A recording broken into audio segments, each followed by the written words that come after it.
Times today Telugu TV news కి స్వాగతం. Bulletin లో హెడ్లైన్స్ చూద్దాం.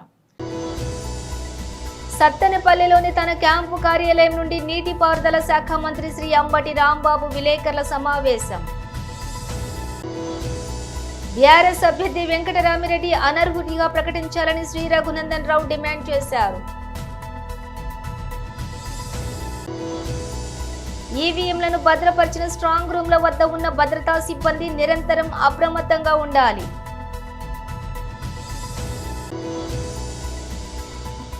ఎన్ఎంస్ హాస్పిటల్ ఉచిత మెగా హెల్త్ క్యాంప్. సత్తెనపల్లిలోని తన క్యాంపు కార్యాలయం నుండి నీటిపారుదల శాఖ మంత్రి శ్రీ అంబటి రాంబాబు విలేకరుల సమావేశం నిర్వహించారు. ఓటింగ్ బూత్లను ఆక్యుపై చేసుకుని ఈవీఎంలను పగలగొట్టాలనేటువంటి ఉద్దేశంతో దాడులు కూడా జరిగాయి.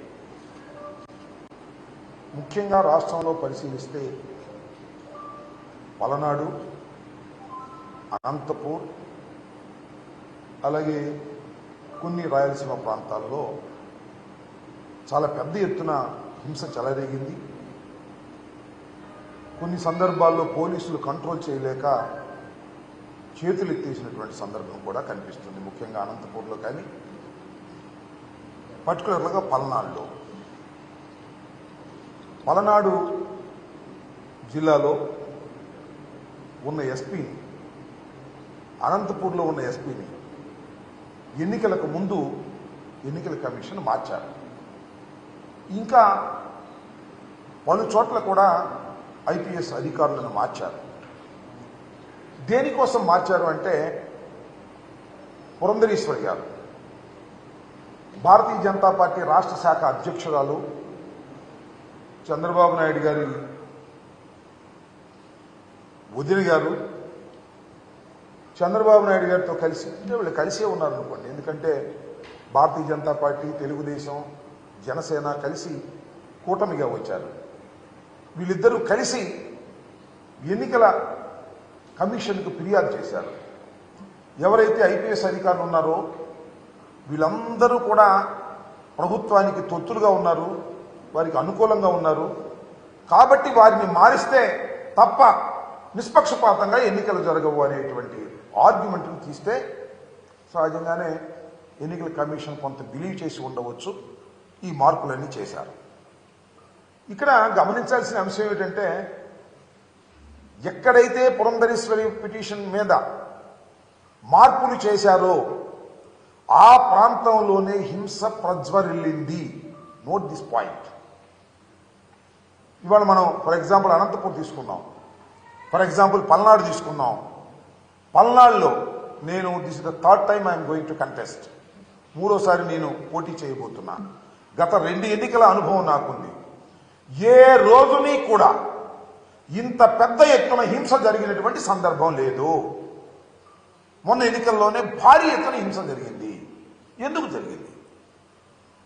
కారణం ఏంటి? కొత్తగా ఎస్పీ వచ్చారు. పాత ఎస్పీ పక్షపాత ధోరణితో ఉంటాడని మార్చేశారు. కొత్త ఎస్పీని ఇస్తే బలంగా ఉండాలి కదా, ప్రశాంతంగా జరగాలి కదా. ఎందుకు పూర్వం కన్నా ఎక్కువ హింస జరిగింది అనేది ఇక్కడ పాయింట్ అని మనం చేస్తున్నాం. అంటే ఈ మార్పులు చేర్పుల మీదే కుట్ర జరిగిందా? తెలుగుదేశం, భారతీయ జనతా పార్టీ, పురంధరేశ్వరి గారు, పవన్ కళ్యాణ్ గారు కలిసి కుట్ర చేశారా? కుట్ర చేసి ఈ పిటిషన్లు పెట్టి ఏదో ఒక విధంగా తమ ఓట్లను, ఫాల్స్ ఓట్లను గందరగోళాలు చేసి ఓట్లు వేయించుకోవడం ద్వారా గెలవాలని అనుకున్నారా అనేటువంటి సందేహాలు కలుగుతా ఉన్నాయి. ముఖ్యంగా పల్నాడులోకి వస్తే నరసరావుపేట పార్లమెంటు నియోజకవర్గం వైఎస్ఆర్ కాంగ్రెస్ పార్టీకి చాలా strong constituency. Everybody knows it. 7కి 7 గెలిచాం పోయిన ఎన్నికల్లో.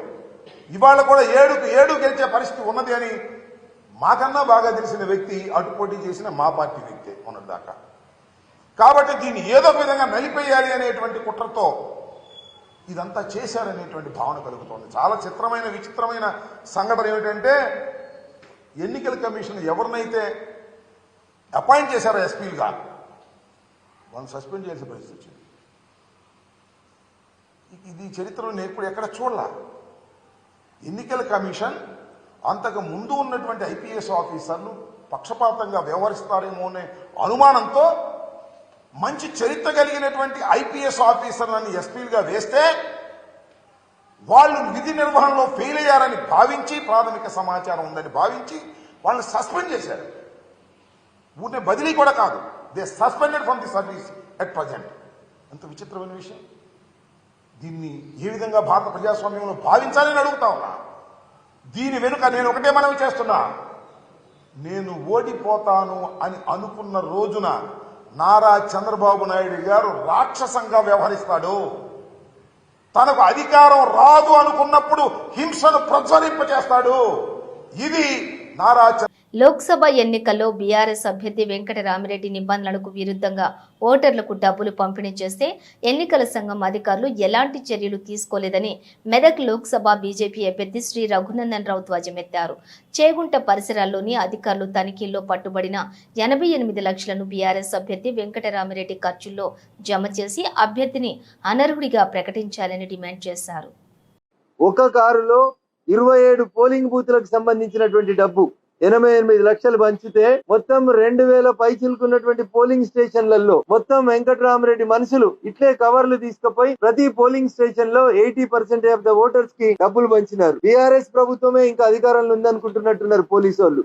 హరీష్ రావే ఇంకా సిద్దిపేటలో మెదక్ జిల్లాకు మంత్రి అనుకుంటున్నట్టున్నారు. ప్రభాకర్ రెడ్డి గారి ఇంట్లో డబ్బులు ఉన్నాయంటే రైడ్ చేయరు. టీఆర్ఎస్ పార్టీ లీడర్ల ఇళ్లలో డబ్బులు ఉన్నాయంటే రైడ్ చేయరు. నిమ్మకు నీరెత్తినట్టు వ్యవహరిస్తారు. మాసాయిపేట ఎస్ఎస్టీ టీమ్ కి చేగుంట ఎస్ఐ గారు ఫోన్ చేస్తే కూడా కనీసం ఒక అధికారి రాలేదు. ఇంకా దౌర్భాగ్యం ఏంటంటే ఇన్కమ్ ట్యాక్స్ అధికారులకు కూడా ఆఖరికి ఎస్ఐ చేగుంట ఫోన్ చేసి చెప్తే మీరు మెయిల్ ద్వారా కంప్లైంట్ పంపియండి అని చెప్తారు తప్ప ఇన్కమ్ ట్యాక్స్ అధికారులు కూడా ఈ ఎన్నికల పర్యవేక్షణ లోపల పూర్తిగా వైఫల్యం చెందిరు అనడానికి ఇది ఒక ప్రత్యేకమైనటువంటి తార్కాణం, నిదర్శనంగా నేను భావిస్తా ఉన్నాను. ఏవైతే చేగుంట పోలీస్ స్టేషన్ పరిధిలో దొరికినాయో 88,34,000 రూపాయలు ఏవైతే దొరికినాయో వాటిని మొత్తం వెంకటరామరెడ్డి ఖర్చులో జమ చేసి, పోటీ చేస్తున్నటువంటి అభ్యర్థి ఖర్చులో జమ చేసి ఆయనను డిస్క్వాలిఫై చేయమని ఈ రోజు ఎన్నికల సంఘానికి సంబంధించిన అధికారికి మేము ఈవీఎంలను భద్రపరిచిన స్ట్రాంగ్ రూముల వద్ద ఉన్న భద్రతా సిబ్బంది నిరంతరం అప్రమత్తంగా ఉండాలని మహబూబ్ నగర్ పార్లమెంటు నియోజకవర్గం రిటర్నింగ్ అధికారి, జిల్లా ఎన్నికల అధికారి జి రవినాయక్ అన్నారు. పాలమూరు యూనివర్సిటీ వివిధ విభాగాల భవనాల్లో మహబూబ్ నగర్ పార్లమెంటు నియోజకవర్గం పరిధిలోని 7 అసెంబ్లీ సెగ్మెంట్లకు సంబంధించిన ఈవీఎంలను భద్రపరిచిన స్ట్రాంగ్ రూముల వద్ద పోలీస్ భద్రతను, సీసీ కెమెరాల పనితీరును, పోలీస్ సిబ్బంది విధుల నిర్వహణను ఆయన పరిశీలించారు. ఈ సందర్భంగా ఆయన మాట్లాడుతూ స్ట్రాంగ్ రూమ్ల వద్ద భద్రత కట్టుదిట్టంగా ఉండాలని, నిరంతరం అప్రమత్తంగా ఉండాలని సూచించారు. అనంతరం ప్రభుత్వ బాలుర జూనియర్ కళాశాలలో మహబూబ్ నగర్ స్థానిక సంస్థల నియోజకవర్గం ఎమ్మెల్సీ ఉప ఎన్నిక బ్యాలెట్ బాక్సులను భద్రపరిచిన స్ట్రాంగ్ రూమ్లను, సీసీ కెమెరాల పనితీరు, భద్రతా ఏర్పాట్లను రిటర్నింగ్ అధికారి జి రవినాయక్ పరిశీలించారు.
నాగర్ కర్నూలు జిల్లా కల్వకుర్తి పట్టణంలోని బస్టాండ్ ఆవరణంలోని ఎన్ఎంస్ హరికాంత్ రెడ్డి ఆధ్వర్యంలో ఎన్ఎంస్ హాస్పిటల్ తరపున ఉచిత మెగా హెల్త్ క్యాంప్ నిర్వహించడం జరిగింది.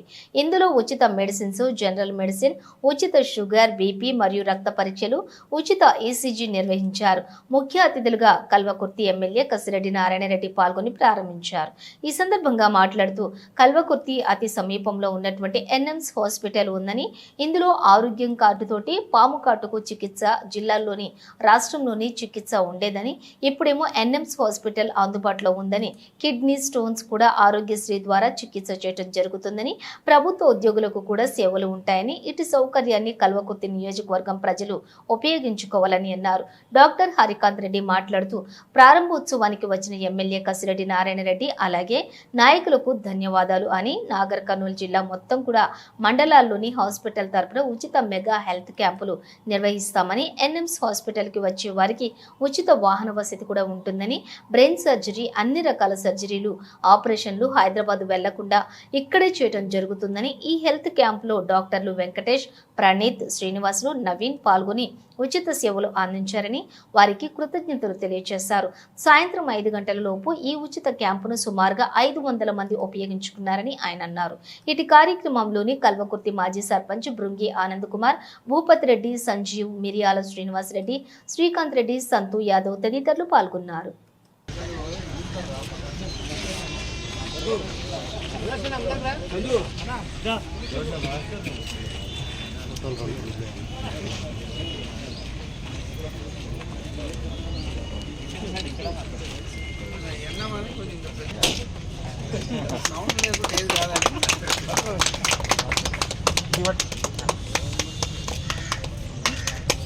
సార్ ఇక్కడ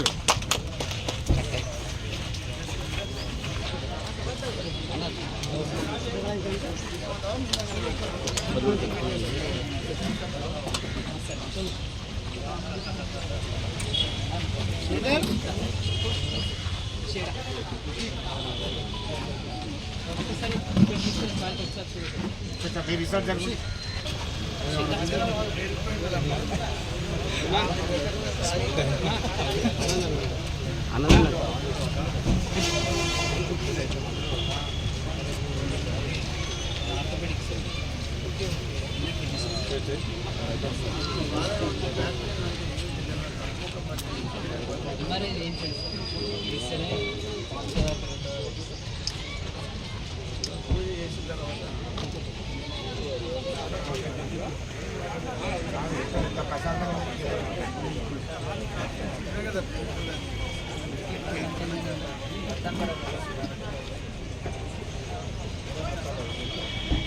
అన్నా అంబులెన్స్ కాదు, మన మధ్య బస్సులో ఆపుతలేదు. తగ్గిస్తాను ఎలక్షన్ పుణ్యమా అంటూ తగ్గినా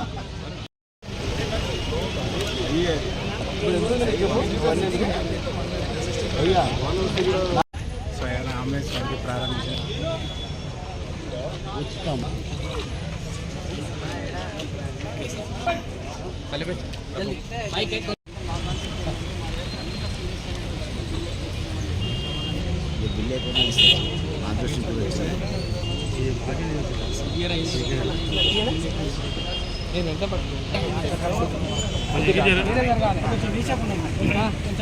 సార్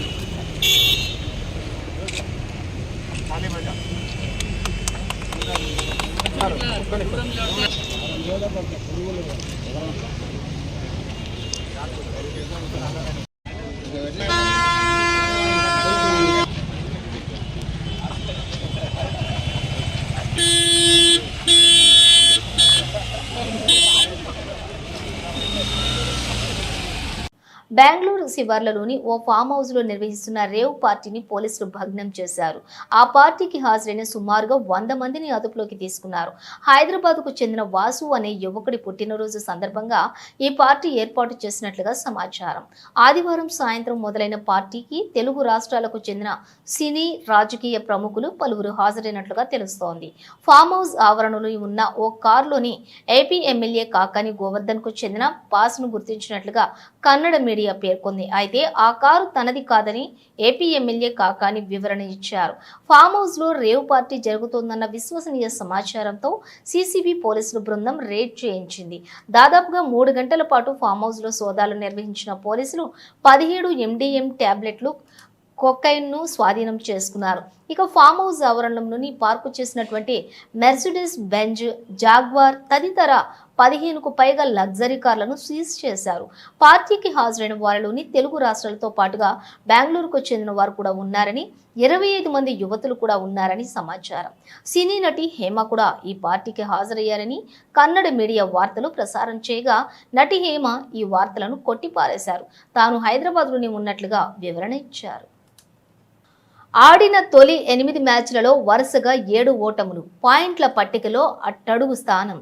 ఎందరు స్టార్లు ఉన్నా ఏం ఉపయోగం అంటూ కామెంటర్ల వ్యంగ్యాస్త్రాలు. సరైన బౌలింగ్ లేకనే ఓటములన్న విమర్శలు. సోషల్ మీడియాలో ఇతర జట్ల అభిమానుల ట్రోలింగ్లు. ఇది 3 వారాల కిందటి వరకు IPL 2024లో రాయల్ ఛాలెంజర్స్ బెంగళూరు పరిస్థితి. కానీ 3 వారాలు గడిచేసరికి పరిస్థితిలో అనూహ్య మార్పు. ఆడిన తర్వాతి 6 మ్యాచ్లలో కూడా వరుసగా 6 విజయాలు, పాయింట్ల పట్టికల్లో 4వ స్థానంలోకి ఎగబాకి ప్లే ఆఫ్ కు అర్హత. ఈ నేపథ్యంలోనే ఓటమిని సులువుగా అంగీకరించని విరాట్ కోహ్లీ తత్వాన్ని తెలియజేసి ఓ వీడియో ప్రస్తుతం సోషల్ మీడియాలో వైరల్గా మారింది. ఏ విషయంలోనైనా విజయం సాధించేందుకు 1% అవకాశం ఉన్నా ప్రయత్నం లోపం లేకుండా 100% కృషి చేస్తే ఆశించిన ఫలితం తప్పక లభిస్తుందని చెప్పుకొచ్చాడు.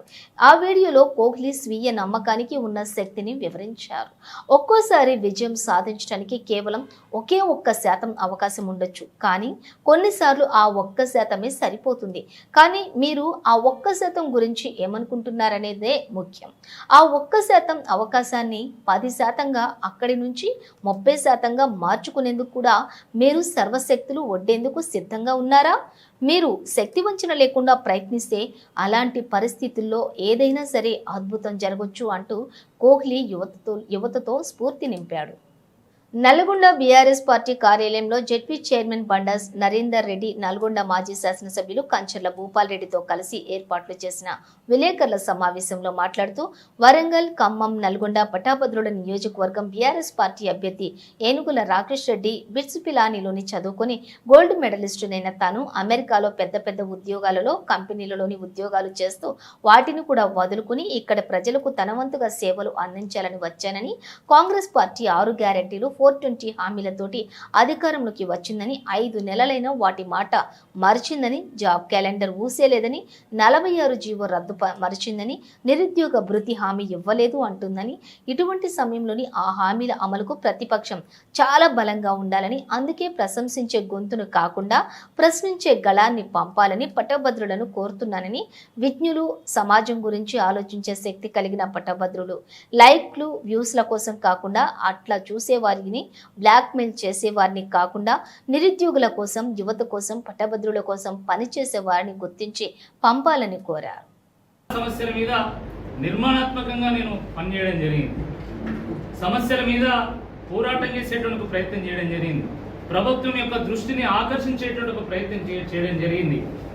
దాంట్లో నిజాయితీ ఉంది కాబట్టి నేను తెలంగాణ కేసీఆర్ గారి నాయకత్వంలో ముందుకెళ్తుంది కాబట్టి దాంట్లో నేను భాగస్వామ్యం కావాలనుకున్న తర్వాత, కేసీఆర్ గారు నా పోరాటంలో నిజాయితీ ఉందని గమనించిన తర్వాత, ఎంతోమంది సమఉద్యోగులు ఉన్నా కూడా, ఏమాహేమీలు ఉన్నా కూడా, ఇప్పుడున్నటువంటి రాజకీయ ఈ నోటిఫికేషన్ ఇష్యూ చేసింది బీఆర్ఎస్ ప్రభుత్వం అయితే, పరీక్షలు నిర్వహించింది బీఆర్ఎస్ ప్రభుత్వం అయితే, ఫలితాలు ఇచ్చింది బీఆర్ఎస్ ప్రభుత్వం అయితే, మేము ఉద్యోగాలు ఇచ్చినామని చెప్పి వాళ్ళు డబ్బు కొట్టుకుంటున్నారు. నిరుద్యోగ యువత అందరికీ కూడా తెలుసు. ఇప్పుడు మేము లైబ్రరీలో పోతాం కూడా అదే అంటాను. వాళ్ళు మేము పొద్దున లైబ్రరీ పోయినాం, అక్కడ ఒక జాబ్ యాస్పిరెంట్ నన్ను పక్కకు తీసుకెళ్ళి మరీ చెప్పిన, అన్న వీళ్ళు ఉద్యోగాలు ఇస్తామని చెప్పుకుంటున్నారని, 30,000 ఉద్యోగాలు ఇచ్చింది కేసీఆర్ ప్రభుత్వం, వీళ్ళు ఇవ్వలేదు అని చెప్పి వారే చెప్తున్నారు. కాబట్టి వెంకరెడ్డి గారు ఆలోచించాలి. కేటీఆర్ గారు ఒక యువ నాయకుడు, ఒక డైనమిక్ లీడర్, వాస్తవాలు ఏందో చెప్పడానికి ఒక పార్టీ ప్రతినిధిగా తప్పకుండా వస్తారు.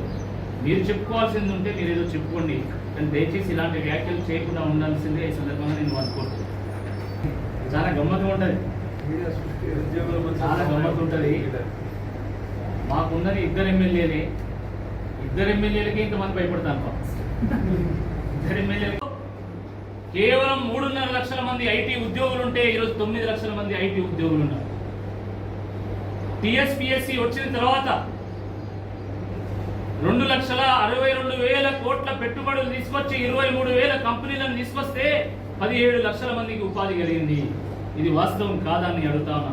ఒకనాడు 53,000 కోట్ల రూపాయలైనటువంటి ఐటీ ఎగుమతులు ఈరోజు 2,50,000 కోట్ల రూపాయలకు చేరింది వాస్తవం కాదని అడుగుతున్నా. మరి ఇదంతా ఉపాధి కల్పన జరగలేదా?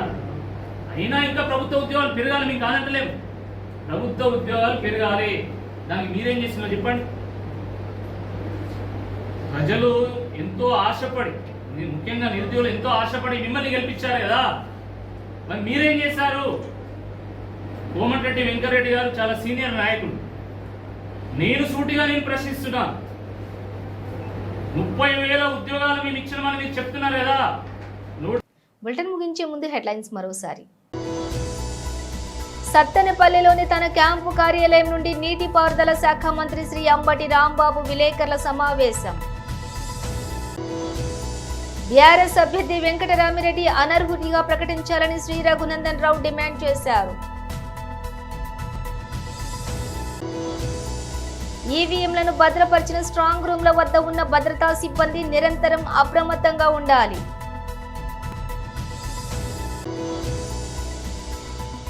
ఎన్ఎంస్ హాస్పిటల్ ఉచిత మెగా హెల్త్ క్యాంప్. ఇవి బులెటిన్ విశేషాలు. మరో బులెటిన్తో మళ్ళీ కలుద్దాం.